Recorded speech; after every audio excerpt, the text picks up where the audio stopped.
Bismillah. Cek cek. Bismillahirrahmanirrahim. Assalamualaikum warahmatullahi wabarakatuh. Teman-teman semua, apa kabar? Selamat malam. Balik lagi di program kita Bubaran Seminggu, yang malam ini kita akan kedatangan seorang pembicara ya, seorang ya penulis tentunya. Penulis juga, penulis buku ya, penulis buku Mbak Sasa masih berada di backstage ya, masih ada di backstage. Kayaknya lagi siap-siap gitu ya. Nah, kita akan bedah bukunya beliau. Ini judulnya yaitu Hipno Dongeng ya.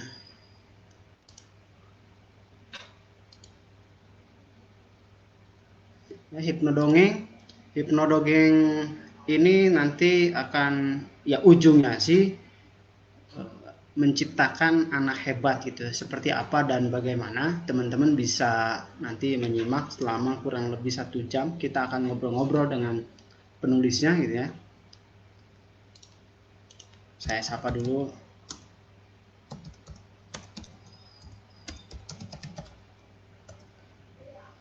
Oke, mari kita sambut. Inilah dia Mbak Sasa. Halo Mbak, Assalamualaikum.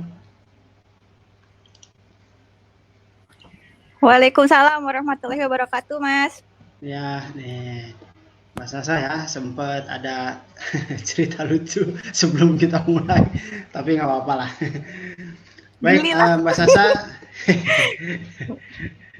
Oke, Mbak Sasa ya, Mbak Sasa. Ya, Kita oke. ketemu Oke. itu tahun berapa ya dulu ya? Di Jalan Daksa ya, kalau nggak salah ya. Mungkin tahun Berapa tahun yang lalu ya? 2000. 2000, ya segitulah.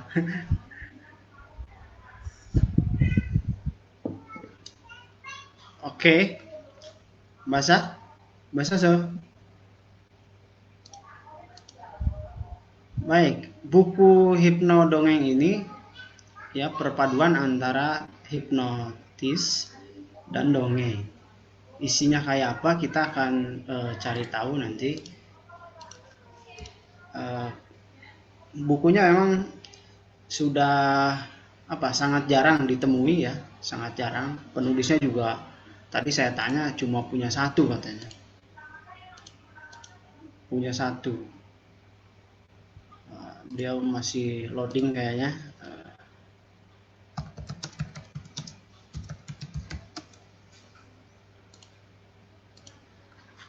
Hipno Dongeng. Jadi memadukan antara hipnosis dengan dongeng. Ya, mungkin dari teman-teman kalau yang pernah belajar pengetahuan hipnosis terus NLP itu sangat sangat familiar dengan hypnotic story. Apakah itu ada kaitannya atau tidak, saya juga nggak paham gitu kan. Saya juga baru lihat cover booknya aja nih, sama kenal sama orangnya. Oke, Mbak Asa, sebenarnya apa sih yang ingin dibidik, disampaikan di dalam buku ini? Jadi sebenarnya buku ini ingin punya targetan apa sih sebetulnya? Silakan Mbak Asa. Ya, sebenarnya waktu itu saya sempat bukan belajar ya, jadi nganalisa dulu sebelum nulis buku ini. Mungkin kalau beberapa pakar hipnosis ya selalu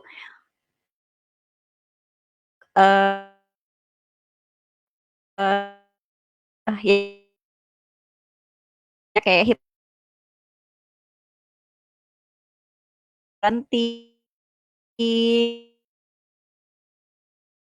lalu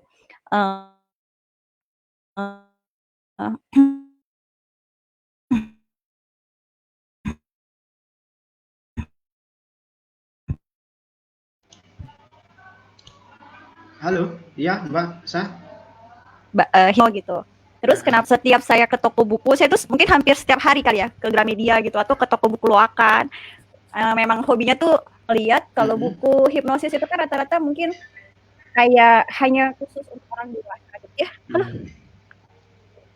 putus-putus Iya, ya? betul. Kayak untuk orang Oke. dewasa. Nah, lalu saya berpikir, kenapa nggak coba buat dan isinya tuh terlalu berat sih kalau menurut saya. Kalau buku-buku hipnosis gitu ya, hipno lah ya gitu. Terus saya tuh berpikir kenapa nggak bisa orang dewasa baca buku itu, tapi disukai juga sama anak-anak gitu. Nah, makanya akhirnya saya buatlah buku tercetuslah Hipno Dongeng. Jadi Hipno Dongeng itu konsepnya sebenarnya itu setengah halaman itu dibagi dua gitu, Kak. Jadi yang halaman depan itu khusus untuk orang tuanya, teknik bagaimana menghipnosis anaknya. Nah, bagian sisi satunya lagi itu cerita-cerita dongeng yang memang punya nilai-nilai menginstal kebaikan lah untuk anak-anaknya gitu. Jadi sebenarnya pasar yang mau saya bidik itu ibu muda yang baru punya anak kecil-kecil gitu. Ternyata pas sudah dilempar ke pasar, yang banyak fan itu adalah anak-anak kecil ternyata. Oh gitu, bisa begitu tuh? Iya. Jadi karena memang ceritanya itu cerita-cerita yang saya buat itu menarik buat anak-anak gitu dan tidak seperti kayak menggurui gitu. Sempet sih ada yang minta kenapa nggak dibuatkan kayak komik gitu. Saya sempat belajar komik juga tapi nggak tuntas ya, nggak gambar itu ya. Jadi nggak kelar-kelar gitu. Jadi arahnya sih seperti itu. Oh gitu. Jadi targetannya memang ibu-ibu muda yang baru punya anak gitu ya. Iya, betul. Dari situlah kemudian banyak fansnya itu anak-anak gitu. Karena dalamnya memang cerita semua ya, sebagian besar. Setengah-setengah sama. Komposisinya 50%. 50%.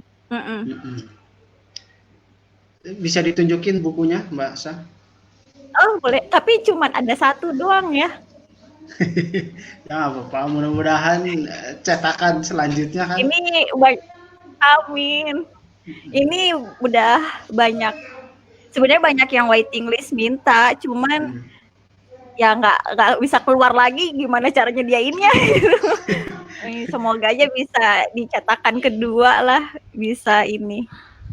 Iya, oke. Nah, ada berapa banyak bab terus menceritakan apa aja tuh bahasa di dalam buku tersebut? Saya lupa. Saya buka aja ya. Iya dong. Oh, nggak dibuka gimana? Namanya juga beda buku. Soalnya lupa. Udah nulis udah lama soalnya, jadi lupa isinya. Jadi di sini ada, saya cuman buat 4 bab di dalam buku ini. Jumlah halamannya itu ada 164 halaman, semuanya tanpa gambar. Jadi benar-benar tulisan semua.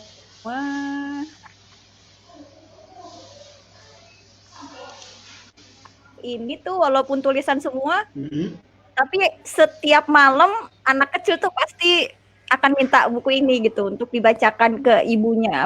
Ibu minta tolong ibunya membacakan atau anak itu membaca buku ini. Sebenarnya sih kayak jadi saya itu buatnya pengertian daftar isinya itu pengertian hipnotis dulu gitu. Hipnosis secara detail dan terinci, lalu tahapannya, lalu bagaimana mekanisme kerja otak itu. Sebenarnya semua buku hipnosis isinya standarnya kayak gitu sih kalau menurut saya ya. Iya. Pengantarnya bab-bab awal pasti begitu. Mau hipno motivasi, pokoknya pasti itulah. memang kalau konsep tulisan buku ini saya tulis tuh memang jauh lebih sederhana ya. Maksudnya saya menggunakan bahasa-bahasa yang orang awam mungkin lebih paham gitu. Jadi kayak misalnya mekanisme, kan kadang kita kalau orang-orang hipnosis itu kan akan bicara tentang gelombang otak gitu ya, di Iya, alfa, betul. beta kayak gitu-gitu kan. Nah itu saya Betul, lebih sederhana aja, nggak ngebahas yang sains banget gitu. Karena saya selalu berpikir kalau ini buku ini ada di tangan orang yang minat bacanya rendah, tiba-tiba bertemu dengan kalimat-kalimat yang sulit, bagi saya dia udah pasti define duluan, nggak mau baca gitu loh.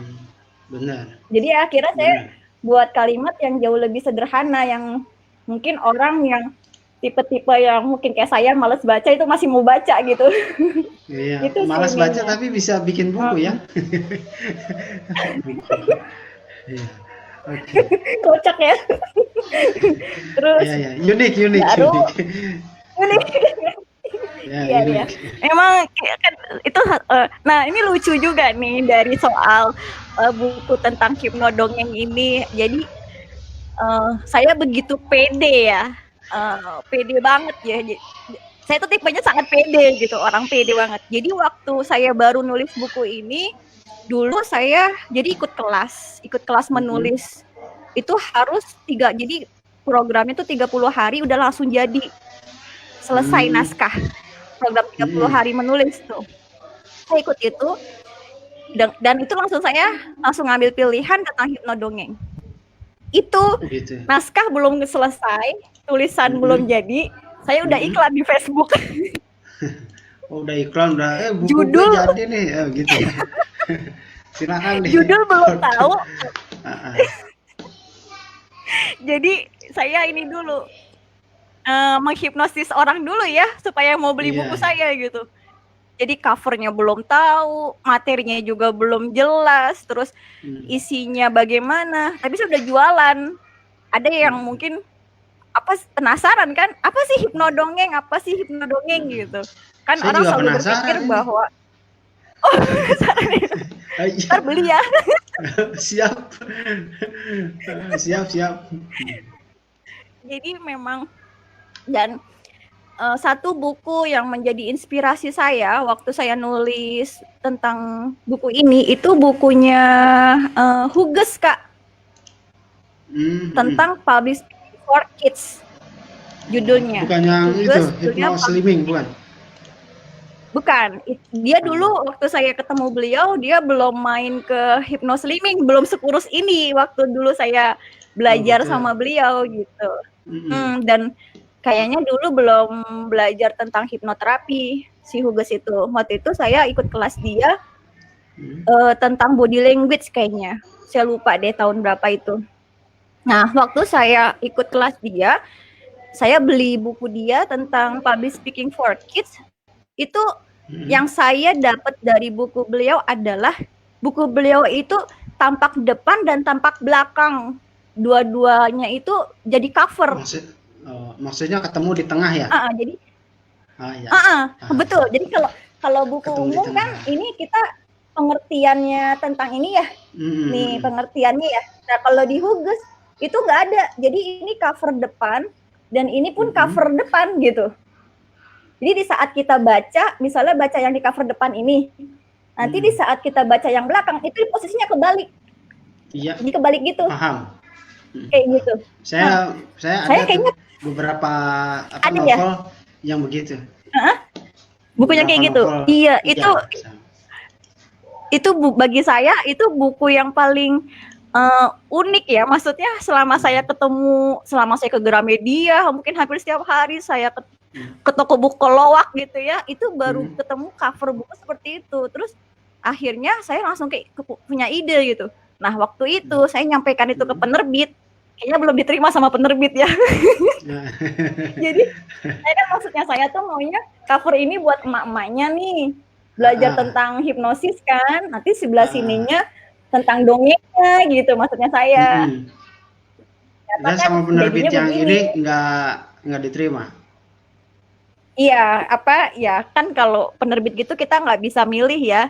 Jadi ya desainnya langsung dari mereka semuanya. Makanya sebenarnya doanya tuh biar cepet selesai gitu. Jadi ngerjain sendiri.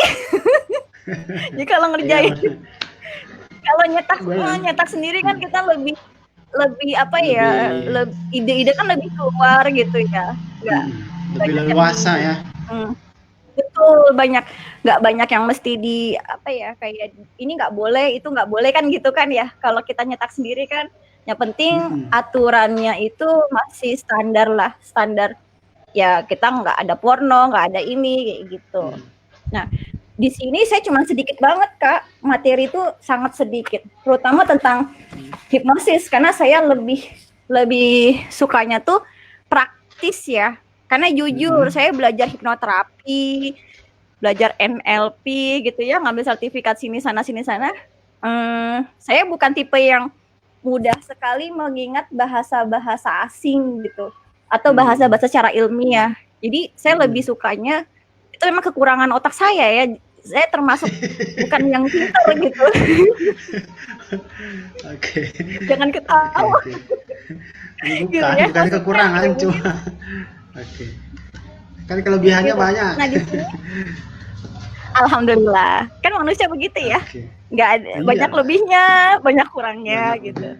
Nah, di sini selain pengertian tentang hipnosis, selalu saya pasti ada pengertian tentang dongeng sedikit. Apa sih dongeng itu? Sejarah dongeng. Jadi menyatukan persepsi bahwa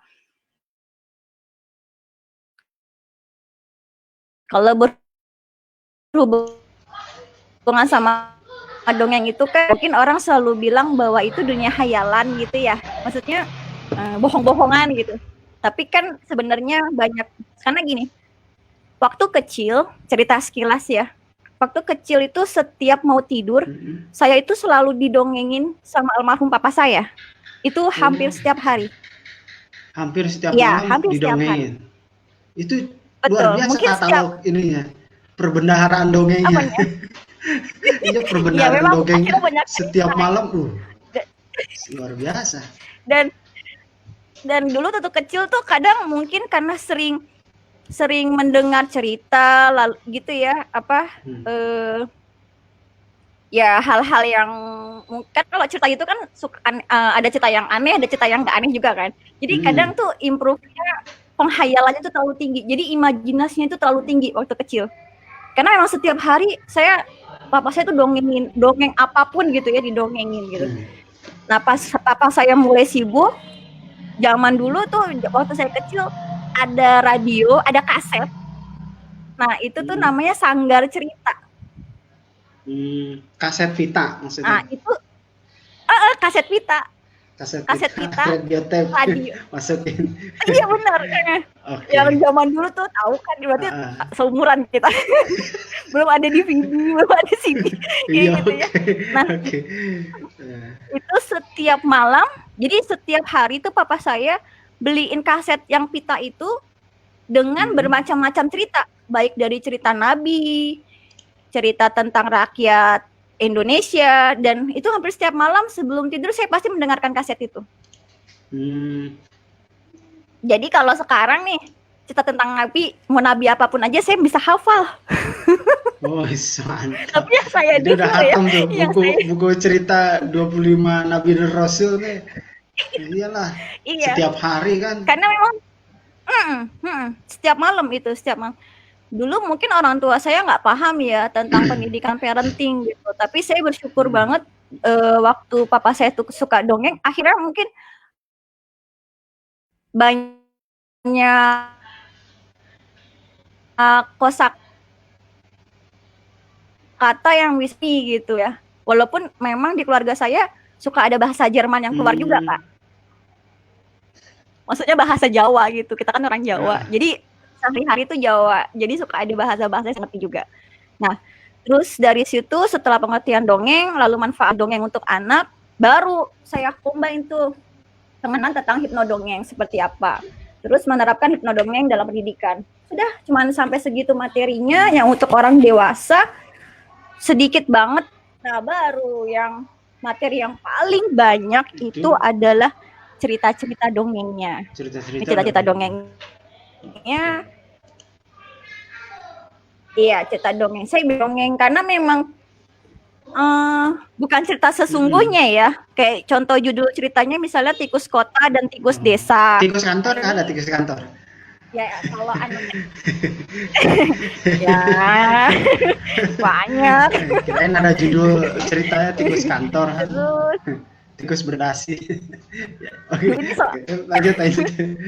itu nggak laku bukunya. Oke. Bukunya nggak laku. Terus kedelai dan perampok, ada buku ajaib, dan saya kan suka selalu waktu buku ini belum terbit karena saya sudah iklan, udah nge-branding tentang hipnodongeng.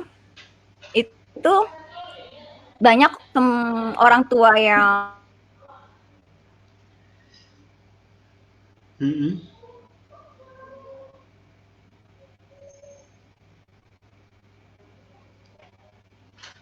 Halo, Mbak Sa.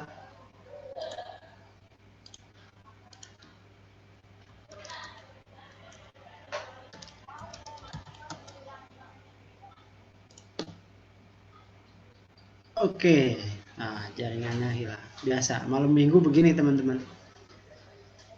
Agak ini ya, agak apa? Jaringannya agak kurang bersahabat. Gitu. Oke, silakan Mbak Sa. Masih di situ? Stay. Duh, hilang. Halo. Oh, oke. Hilang. Jangan apa ya, jadi sendiri nih. Ya, seperti yang disampaikan oleh Mbak Sasa, itu bukunya itu 50 itu pengertian yang harus diamalkan oleh orang tua, yang 50 lagi itu adalah bentuk-bentuk cerita kan. Beberapa judul tadi sudah disebutkan lah oleh Mbak Asa, judul-judul cerita ya, walaupun memang dongeng, kalau saya ingat itu dongeng itu kalau bahasa Sunda itu singkatan dongeng, do-nya itu ngabobodo, nge-nya itu cengeng. Jadi singkatannya adalah ngabobodo budak cengeng. Jadi artinya itu ngebohongin anak yang cengeng supaya nggak nangis lagi. Kalau anak yang cengeng nangis gitu kan, itu harus dibobodo, bukan dibohongin tapi diberhentiin nangisnya pakai cerita. Sini. Dulu pernah ada satu kisah begini. Oh, itu pasti nyimak. Pasti nyimak tuh anak kecil begitu. Ya. Wah, ini ada komentar. Sanggar cerita mengingatkan saya kecil tuh. Wah, berarti seangkatan nih sama Bang Ibnu Donald. Ya, tadi WA, apa linknya? Sekarang sudah bisa komentar ya. Kemudian ada Kakak Revi. Kak Revi, oh ini rajin setiap malam menyaksikan. Sejauh mana hipnodongeng ini bisa digunakan dalam dunia pendidikan, khususnya anak? Setahu saya dongeng itu cerita yang belum tentu terjadi, beda dengan kisah seperti cerita zaman Rasul. Iya benar sih. Kalau cerita zaman Rasul memang ada ininya ya, ada sumbernya, ada teksnya, sumber teksnya, ada sumber-sumber yang dapat dipercaya, dan cerita itu tidak bisa dilebihkan, tidak bisa ditambahkan. Ceritanya ya begitu kalau cerita Rasul, Nabi dan Rasul. Tapi kalau dongeng itu kan memang kreativitas kita sebagai orang tua, akan tetapi sekalipun dongeng itu imajiner, dalam rangka memberikan inspirasi, memberikan aspirasi kepada anak, itu bisa saja dilakukan sepanjang tadi sepanjang tidak terlalu ngawang-ngawang, bahasanya dapat dimengerti oleh anak, kan gitu. Oke, ini dari Mas Nugroho Hadi Ica Saputra. Mantap, aku suka itu. Sukses selalu. Suka apanya nih? Belum diceritain. Nanti Mbak Sasa lagi siap-siap di backstage. Ya, hipno dongeng. Dongeng cerita, dan kayaknya memang kita mesti beli bukunya supaya tahu. Udah berapa tahun yang lalu saya minta bukunya, belum ada terus. Cuma ada satu gitu kan. Itu pun yang dipegang oleh penulisnya. Kita doakan saja supaya urusan sama penerbit yang pertamanya itu kelar, kemudian bisa nerbitin diri oleh sendiri, direvisi jadi lebih kece lagi. Nah, ini udah ada lagi nih, Mbak Sa. Halo Mbak Sa. Halo, mohon maaf ya, datang dan pergi. Sa, ada Ya, berapa judul cerita lanjut sih ya. di dalam buku ini? Nah, sebentar ya, saya hitung. Ada 100 nggak? Ada 21 cerita. 21, Enggak 21 sampai. cerita. Oke. Okay. Kan, karena saya terbatas dengan jumlah halaman yang harus disetor ke penerbit kan. Karena kan nanti mempengaruhi harga jual ya. Kalau kebanyakan banyak cerita. Nah, setiap di cerita yang saya buat itu pasti akan ada selalu pesan moral. Pesan moral. Di sini. Oke. Benar. Kita zoom. Jadi, zoom out. Jadi, Oke. Misalnya ada salah satu cerita nih, judulnya misalnya ini. Kata-kata yang menghasilkan permata. Kata-kata yang menghasilkan permata, salah satu ceritanya. Nah, itu jadi dari cerita itu pesan moralnya itu kata-kata yang baik akan mendatangkan kebaikan bagi kita. Sebaliknya, kata-kata yang buruk akan mendatangkan keburukan. Oleh karena itu, usahakan agar selalu bersikap baik, sopan dan ramah. Ucapkan kata-kata yang tidak menyinggung perasaan orang lain. Jadi setiap yang saya harapkan dari setiap seorang ibu membacakan cerita kepada anaknya itu kan seingat saya dulu ya, waktu saya masih kecil dan suka didongengkan papa saya ya. Pasti kita tuh kalau udah didongengin itu kan rasanya tuh kayak pengen tidur ya. Kalau kata orang Jawa tuh riep-riep ya. Nah, kalau di ilmu hipnosis kan memang itu adalah masa terbaik, waktu yang terbaik untuk kita menginstal nilai-nilai positif untuk setiap diri manusia kan gitu ya. Iya. Nah, makanya saya selalu bilang sama yang sudah beli buku saya itu, usahakan setelah beli buku saya, pelajari ilmu hipnosisnya, pengertiannya, nanti langsung bacakan kepada anaknya dengan sisi terakhir membacakan sisi moralnya. Jadi akhirnya si anak itu tanpa dia sadari sebenarnya ibunya itu sedang menyisipkan penginstalan karakter yang positif gitu. Maksudnya saya nulis buku ini gitu. Dan waktu saya nulis ada sih testimoni ya dari teman saya tuh, sekarang dia anaknya sudah usia sekitar 7 tahun apa 8 tahun ya. Jadi waktu saya ketemu sama anak ini, sama anaknya dia itu sekitar 5 tahun yang lalu ya, sekitar 3 tahun lah, 3 atau 4 tahun usianya. Lalu sama teman saya dia beli buku saya, dan si anak itu langsung jatuh cinta sampai detik ini. Dia kalau ketemu sama saya dia selalu bilang, ini kan kakak yang punya buku dongeng ya. Jadi dia gitu. Udah iya. Jadi akhirnya penggemar saya itu adalah anak-anak kecil gitu ya. Anak-anak kecil ya. Oke. Gitu. Iya. Tapi yang saya dapat cerita dari teman saya yang beli buku ini dan dia menerapkan ke anaknya itu ada perubahan sikap, perubahan karakter sama anaknya gitu. Oke. Iya, betul. Jadi akhirnya yang buat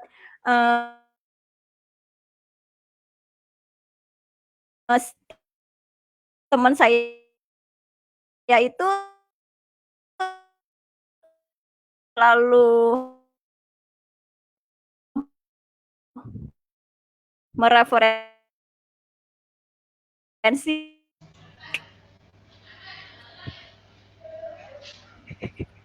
akan selalu mereferensikan mau beli buku saya kayak gitu. Nah, itu yang gitu. kadang saya berterima kasih sama teman saya itu untuk, cuman kalau sekarang ditanya bisa beli buku ini di mana, semua toko buku di Gramedia udah nggak ada lagi. Stok udah kosong ya. Udah ada stok.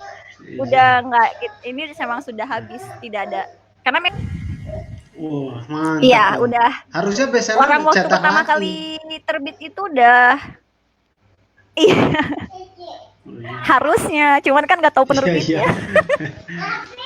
Pengennya sih, ya, namanya kayak nggak tahu penulis aja ya. Kalau penulis itu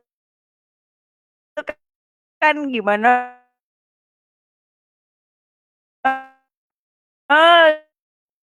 Gitu.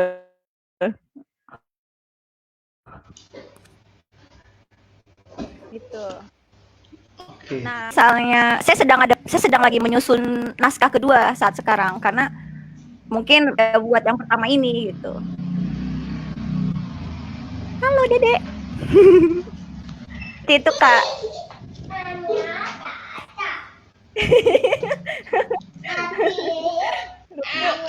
Iya, iya.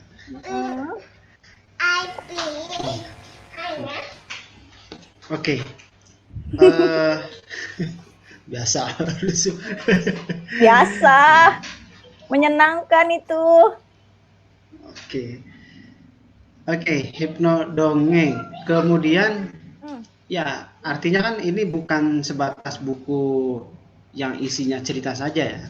Artinya kita juga mengedukasi orang tuanya gitu. Waktu yang tepat, terus saat-saat yang bagus untuk bercerita itu juga dijelaskan dalam buku ini kan. Betul, Tentunya, betul, sangat detail. Sebenarnya sangat Kak, buku ini tuh sesi pertama untuk orang tua itu memang hampir mirip. Hampir semua buku tentang hipnosis, tekniknya, lalu bagaimana kita cara menghipnosisnya, kenapa bisa jadi terjadi hipnosis, pengertiannya. Nah, itu sebenarnya hampir sama dengan beberapa buku yang ada di pasaran. Tapi yang menurut saya yang lebih mudah dipahamin orang awam gitu. Oke. Yang paling mudah dipahami kan gini ya, kadang kalau saya ngisi training tentang hipnosis itu ada sebagian orang saya kan lebih seringnya tuh kalau ngisi seminar itu belusukan ya bahasanya ya. Iya, tiba-tiba ada di Purwokerto yang nggak dibayar gitu. Gitu kan. Tiba-tiba ada di mana. Ini orang kalau tahu kan. Iya. Ngelancong gitu ya kemana-mana gitu. Kemana-mana. Terkadang saya tuh kalau kita memang dalam ngisi berbicara tentang hipnosis dengan orang yang mungkin yang sudah terbiasa baca buku, lalu yang terbiasa komunikasi dengan orang-orang yang berintelektual, mungkin kalau kita standar dengan pengetahuan yang kita pelajarin, mungkin orang itu akan paham gitu ya kalau kita bicara kan.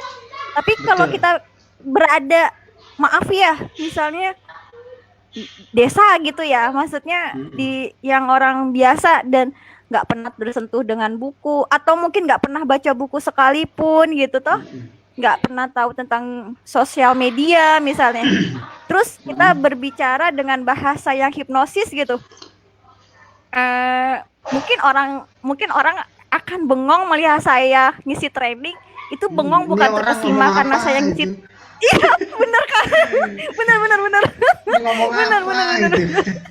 Iya. Saya pernah tuh. Jadi bener banget. Nah, saya tuh dulu pernah ngisi training di sebenarnya nggak terlalu jauh dari kota Jakarta lah ya. Saya tuh ngisi training, tapi bahasanya itu yang saya sampaikan adalah materi tentang S2 gitu ya. Nah, itu saya pas tapi memang dengan bahasa lebih ringan gitu. tuh orang-orang tuh ngeliatin saya pada gitu ya. Kan kalau kita wah, berarti materi saya tersampaikan dengan baik gitu ya.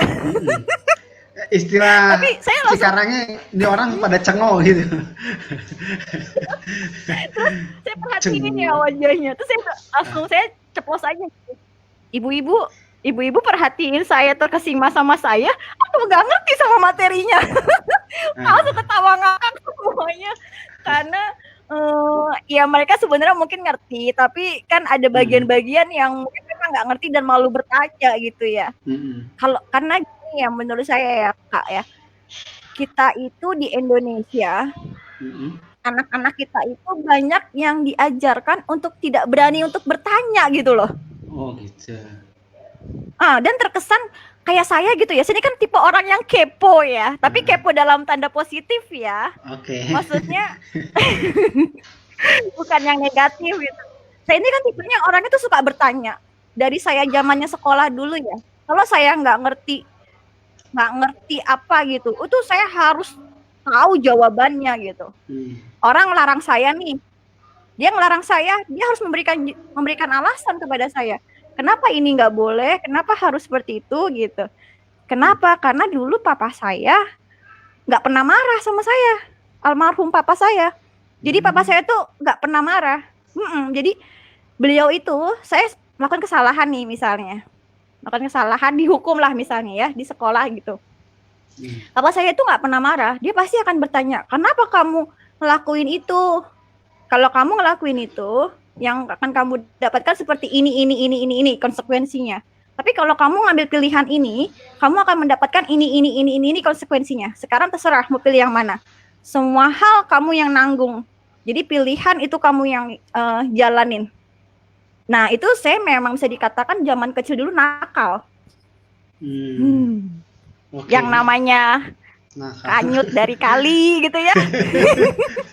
Ya Allah. Ih serius itu enggak Kak, itu di kali Surabaya, di Gubeng itu. Saya kanyut di kali situ pernah. Iya. Seru. Yang namanya dikejar ular kobra, yang namanya saya itu sering tuh.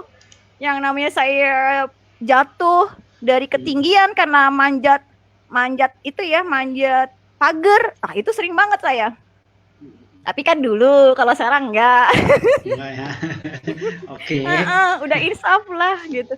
Nah, di buku ini saya mau, jadi banyak orang setelah dari buku ini, di dalam buku ini pun saya memberikan email saya gitu Kak, dan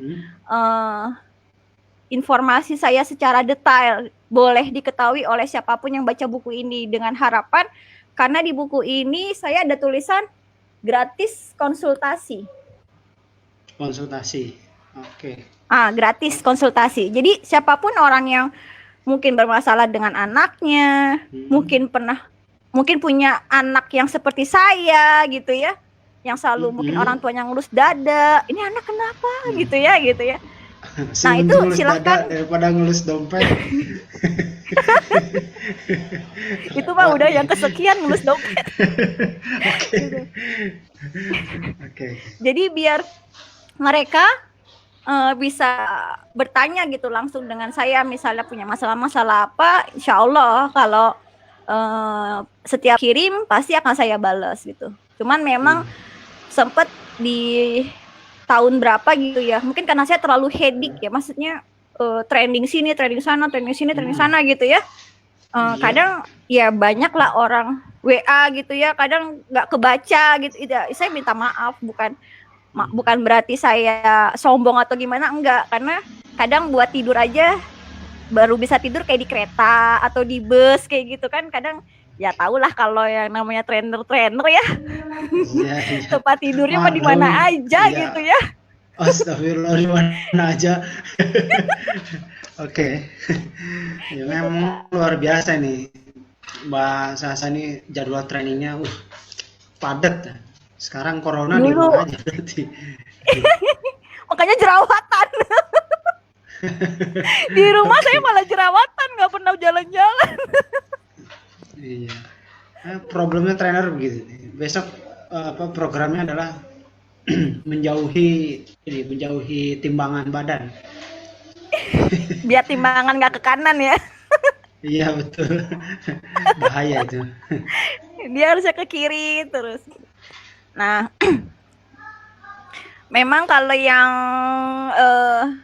kalau bahas tentang kayak hipnodongengnya itu ya ini sih standar standar orang hipno itu sih Kak, nggak ada yang spesialnya. Cuman memang bedanya di buku ini adalah banyak ceritanya yang memang kalau menurut saya pribadi karena saya penulis ya, kan kalau penulis itu kan harus mengelambungkan ininya ya.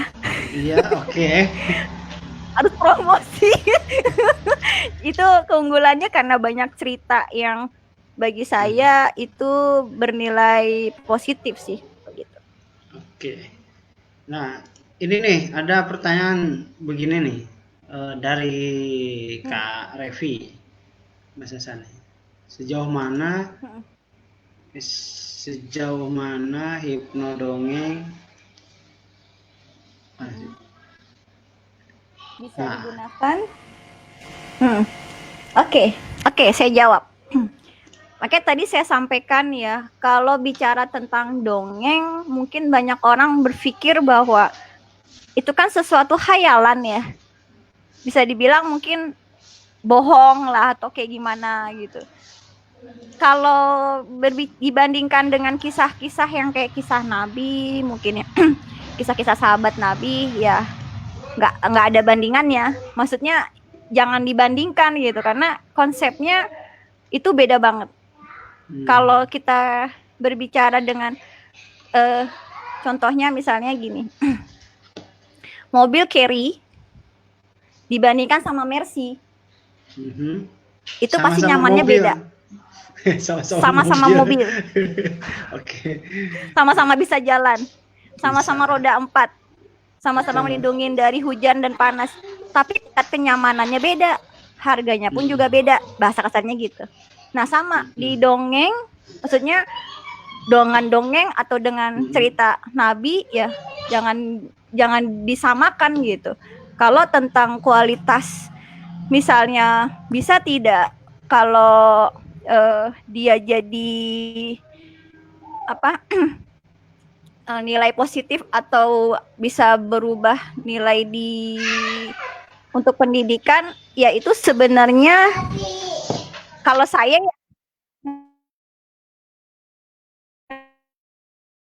karena saya udah mencobanya, dongeng itu bagus.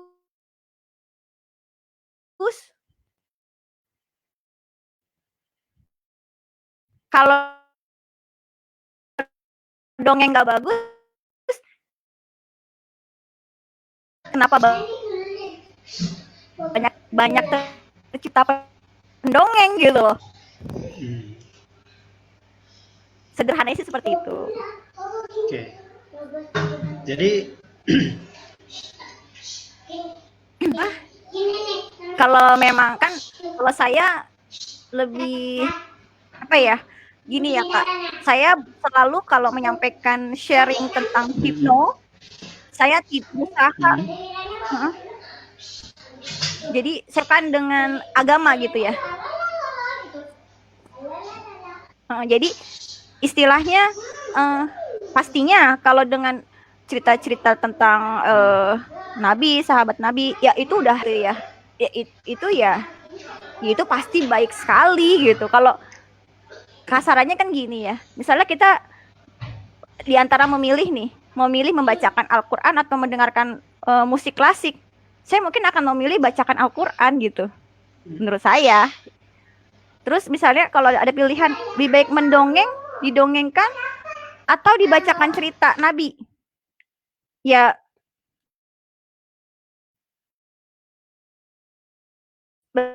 bagi saya ya kalau beli buku cerita tentang Nabi ya lebih bagus gitu kan, tentang Nabi tentang ini, tentang sahabat Nabi gitu. Tapi kalau memang bisanya baru beli buku tentang dongeng yang mungkin harganya lebih murah, ya kenapa enggak gitu. Karena dulu saya waktu kecil, Nabi iya, cerita Nabi iya, lalu dongeng juga iya kayak gitu. Jadi ya nggak ya semua pasti dengan baik gitu sih menurut saya. Dan itu berefek lah. Oke. Jadi sebenarnya kan dongeng itu dibuat bukan untuk membodohi anak ya, bukan. Tetap kalau misalkan orang tuanya itu ada lagi bercerita, berdongeng kepada anaknya dengan harapan bahwa anaknya itu akan ada sesuatu yang diterimanya gitu, nilai-nilai apa gitu kan, sehingga itu menjadi pembentukan karakter si anak gitu ya. Karena kan dongeng, cerita ini kan ibaratnya apa ya? Ibaratnya sebuah komunikasi antara orang tua sama anak, begitu kira-kira ya bahasa. Gimana, Mbak?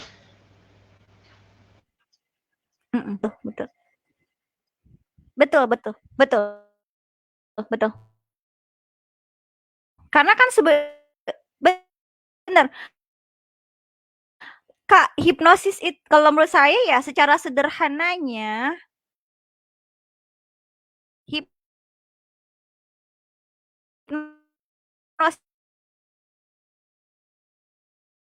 itu kan seni komunikasi ya menurut saya.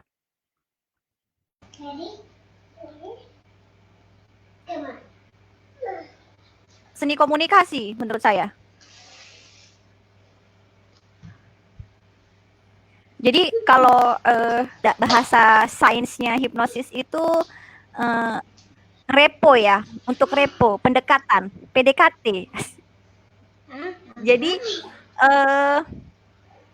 kalau menurut saya ini saya khawatir jadi salah ya. Maksudnya ini ini juga sih ya. Kalau bicara tentang dongengnya ini hikayat atau apa gitu ya, atau kisah gitu, itu mungkin saya agak takut salah gitu. Nanti kan bahasanya mungkin akan orang punya persepsi bahwa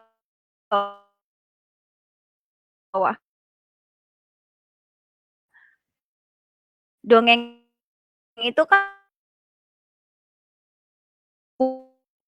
bukan cerita sesungguhnya. Terus kita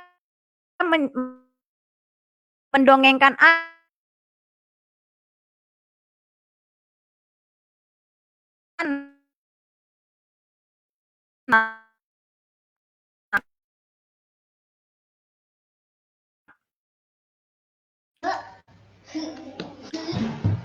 berarti kita ya, saya nggak, saat saya menulis ini saya tidak mengambil sisi negatif hal itu gitu. Jadi yang saya pikirkan di saat orang tua itu bercerita gitu ya kepada anaknya, yaitu dan bisa ngasih nilai-nilai positif ke anaknya, bagi saya itu hal yang baik gitu. Anaknya lucu. Terus ada lagi. Oke. Anaknya berapa, Kak? Anak 3, ini yang 2 masih kecil-kecil, jadi kalau lagi ada acara begini suka rusuh depan belakang. Baik, ya artinya dongeng itu bukan hanya bercerita ya, bukan sekedar cerita, tapi memang ada pesan-pesan yang ingin disampaikan, pesan-pesan penting yang ingin disampaikan oleh orang tua.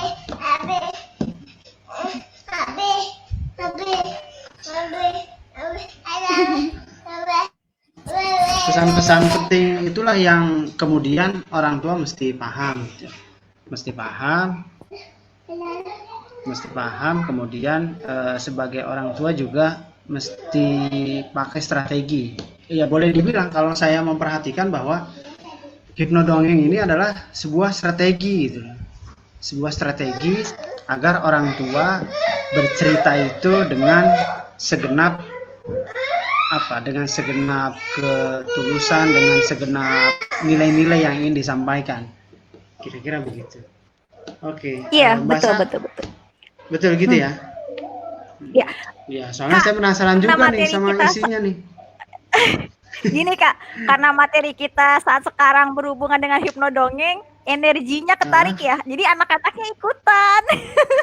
Kalau yang tahu nih biasanya nggak pernah keliling sini. Biasanya di bawah, ini ikut ke atas. Biasanya kan kalau beda acaranya Kakak tuh ya, setiap malam minggu kan nggak pernah ada anak kecil dan konsen gitu ya. Karena ini kan kita lagi bicara tentang dongeng anak-anak ya, jadi akhirnya energi lah ketarik lah anak-anak tuh. Iya. Karena saya nggak tahu ya, setiap saya pergi kemana aja itu pasti akan, saat saya lagi duduk gitu ya atau makan gitu, lagi makan, itu pasti akan ada anak kecil atau kucing tuh yang datengin saya gitu. Nah biasanya saya akan mendongeng gitu. Jadi saya kalau ada, walaupun saya nggak kenal anak itu, saya minta dia duduk di sebelah saya dan saya akan bercerita gitu. Atau saya mendengarkan si anak kecil itu bercerita gitu. Iya, itulah makanya akhirnya terciptalah hipnodongeng ya. Tapi memang benar sih Kak yang tadi disampaikan bahwa sebenarnya hipnodongeng itu ya cuman sebagai tools ya menurut saya ya, sebagai alat untuk mempermudah. Kan maaf ya, zaman sekarang itu kan banyak orang tua atau ibu muda itu kan lebih suka ngasih anaknya gadget ya menurut saya ya, untuk buat anak-anaknya itu tenang gitu, untuk tidak mengganggu aktivitasnya si ibu gitu menurut saya. Nah, sebenarnya kan kalau menurut saya mungkin karena saya tipe anak yang kinestetik ya, yang nggak bisa diem gitu. Gadget itu bukan sesuatu hal yang menyenangkan gitu loh menurut saya. Karena hanya fokus itu aja gitu. Kalau tipe yang kayak saya gitu kan maunya yang gimana gitu ya. Nah, kalaupun misalnya dongeng kan manjat kita pagar, kalau mandi di kali ya. Kalau dongeng itu iya emang harus begitu, kinestetik, terjun dari jurang gitu ya. Kalau dongeng itu kan kita berinteraksi ya, maksudnya dulu tuh waktu papa saya mendongengkan saya tuh dia cerita gitu, nanti saya akan tanya sama dia akan menjelaskan, nanti dia cerita lagi, saya akan tanya lagi sama dia, terus beliau menjelaskan gitu. Nah memang sih pada saat tuh tidurnya tuh lama gitu. Makanya dulu saya tuh kalau tidur tuh pasti jam 12 malam baru tidur. Gitu. Itu karena ceritanya berapa episode ya? Sebenarnya satu cerita doang, Kak. Cerita itu cuma satu. Pertanyaannya itu yang nyak gitu, yang jadi kadang nggak kelar-kelar itu jadi ceritanya gitu ya. Dan saya bersyukur lah dulu punya almarhum papa yang sabarnya luar biasa, mau mendengarkan anaknya gitu, terutama memfasilitasi. Ya kalau enggak mungkin saya bukan tipe anak yang akan suka baca mungkin. Kalau dulu papa saya nggak pernah dongengkan, nggak pernah beliin saya buku, nggak pernah nyuruh saya untuk kasih target untuk baca buku, mungkin saya akan jadi orang yang nggak suka buku gitu ya. Kan memang pendidikan tuh dari kecil ya, kesukaan gitu, walaupun sudah dewasa sebenarnya bisa diinikan gitu. Terima kasih Kak Muhammad. Ini juga dari narasumber ya. Besok Seperti besok itu, dia Kak. besok. Makanya besok aku mau ikut. Kemarin Kak Richard kan. Tapi kalau saya lebih setuju kita mau buat cerita yang lebih kita ke depannya. Kalau tujuannya untuk kecelakaan. Oke. Sip. Saya setuju banget sama Bu Revina. Mungkin memang harus beli buku dongeng saya ya. Karena Iya memang nih. iya nih, nunggu yang di sana dulu. Buku dongeng saya alhamdulillah banyak cerita itu dari kehidupannya sehari-hari, makanya dan ada beberapa penggalan kisah hidup saya ya yang ada di situ gitu. Tapi memang didongengkan gitu ya. Jauh, jadi biar anak pun kalau saya membuat ini tuh jadi udah mulai anak tuh kalau baca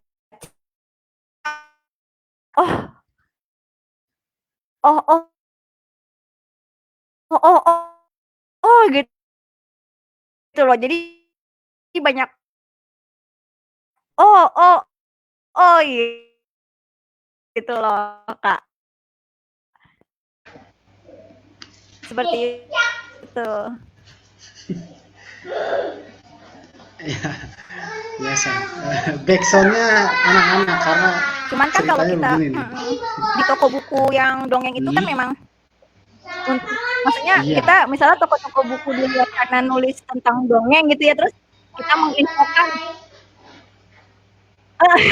iya kan, iya misalnya kita bilang nggak mungkin juga gitu penulis dongeng langsung kita akan meminta semua pendongeng untuk kadang kan bisa kita menulis cerita atau kita sebagai pendongeng mendongeng itu kan sebenarnya hasil imajinasi gitu ya, yang kadang itu keluar gitu aja gitu yang kadang nggak bisa juga di konsep gitu, kayak gitu sih. Betul. Kadang ngalir, kadang ya, dikonsep, ya? Kadang nggak dikonsep keluar sendiri kan gitu. Banyakan konsep malah nggak jadi-jadi. Iya betul. jadi buku betul. Saya kan lagi menyiapkan buku kedua ya Kak, tentang hypnoparenting. Saya tuh nulis dari tahun 2017 itu saya tulis itu naskahnya, sampai udah 3 tahun itu naskah nggak kelar-kelar. Oke. Karena terlalu apa ya, saya tuh maunya tuh yang bener-bener jadi kayak orang dewasa gitu ya. Jadi maksudnya isinya tuh untuk bener-bener orang yang punya pemahaman yang tinggi gitu ya. Malah nggak kelar-kelar. Saya buat hipnodongeng yang isinya sederhana 30 hari saya kelar. Emang makomnya di situ kali. Iya emang. Iya, kita sih berharap bahwa emang kliknya tuh nggak bisa serius kayaknya. Ya kita sih berharap bahwa buku hipnodongeng ini bisa hadir kembali, stoknya ready gitu kan, lancar, kemudian banyak yang beli, banyak yang pesen, banyak yang ngundang buat bedah bukunya, nggak cuma di virtual aja kayak begini gitu ya. Iya. Ya bisa jadi juga. Iya. Apa tuh? Amin.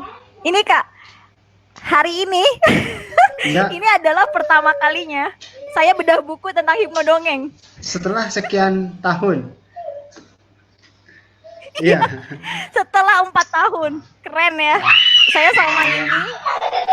Jadi gini, bukan berarti saya nggak bangga dengan, saya selalu nyebut dia adalah si Orange. Jadi bagi saya dia tuh apa ya?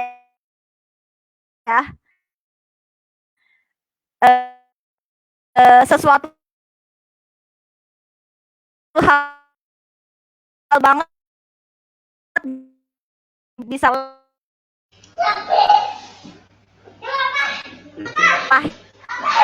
ya, tapi ya bukan yang gimana ya, menginikan si Orange gitu. Di Gramedia laku alhamdulillah gitu ya. Kalau jadi bestseller itu alhamdulillah keberkahan gitu. Tapi saya nggak sama sekali nggak bedah buku Mm-mm. tentang hipno Mm-mm. dongeng dan nggak apa ya, biasanya yang promosi tuh malah teman-teman kayak gitu. Gitu. Makanya ini malam ini tuh Oke. luar biasa banget lah. Oke. Iya. Pokoknya kita semua saling mendoakan lah, saling mendoakan supaya lancar gitu kan, perpindahan penerbitnya, perpindahan naskahnya dari Jogja ke Jakarta gitu kan. Supaya lebih banyak lagi teman-teman yang terinspirasi gitu. Hipno dongeng kan, orang-orang kalau ngambil itu yang lebih populer, hipnoseling lah, kemudian lagi kalau hipnoseling banyak banget yang nulis tentang hipnoseling. Ada juga hipno leadership, saya lihat pernah di video ada. Hipno slimming ada Kak sekarang. Hipno slimming banyak banget. Iya. Nah, itu memang kenapa saya praktisi. Kak, kenapa saya buat judul hipno dongeng? Karena nggak ada yang pernah buat hipno dongeng. Sampai betul. 4 tahun ini nggak ada. Betul ada sekali. Dan mungkin beberapa para pendongeng akan berpikir itu mah pinter-pinternya dia jualan aja gitu. Karena sebenarnya basically saya bukan pendongeng. Saya bukan orang pendongeng gitu. Tapi saya suka mendengarkan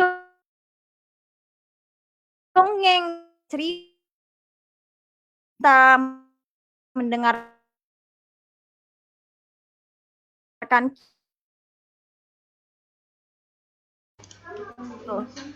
Oke.